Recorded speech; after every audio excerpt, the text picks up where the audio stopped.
Then my beloved mothers and sisters, another very interesting point is the hope in the mercy of Allah. Like I said earlier, personally, we should be having hope in the mercy of Allah. We are human, we are mu'mineen, believers. We have faith. The fact that we are human, we sometimes err, we make mistakes, we sin sometimes, but we turn back to Allah. That's the difference between a believer and a non-believer. So I have hope in the mercy of Allah that when I die, I'm going to Jannatul Firdaus by the mercy of Allah, by His mercy, not necessarily by my deeds. My deeds are nothing. Your deeds are nothing. Those are only an attempt to please Allah. The actual pleasure of Allah is what's going to take you into Jannah. So if you have lost a loved one, have hope that they have gone to Jannah. Have hope that you are going to meet them very, very soon. Did you know that for them, time passes so fast?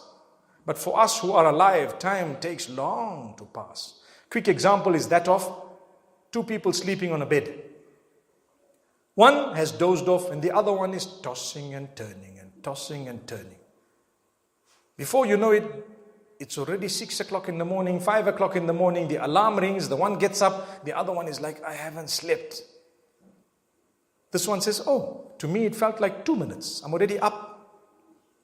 And the other one says, what do you mean 2 minutes? It's been 20 long hours. Why? Because one was awake, one was asleep. The same example happens when someone passes away. You're on earth, time takes long to pass. You've passed away, it's a few moments and you're going to be on the day of Qiyamah. Few moments. So don't worry. They're in a good place. Make dua for them. Seek forgiveness for them. Do a charity perhaps on their behalf. Leave it in the hands of Allah. Don't stress beyond that point too much. Because it's not in your hands beyond that point. You can do whatever you can do. The rest of it, have hope in the mercy of Allah. Allah will grant you. Allah will open your doors for you. Keep going. And Allah Almighty will open door after door. You'll see the goodness.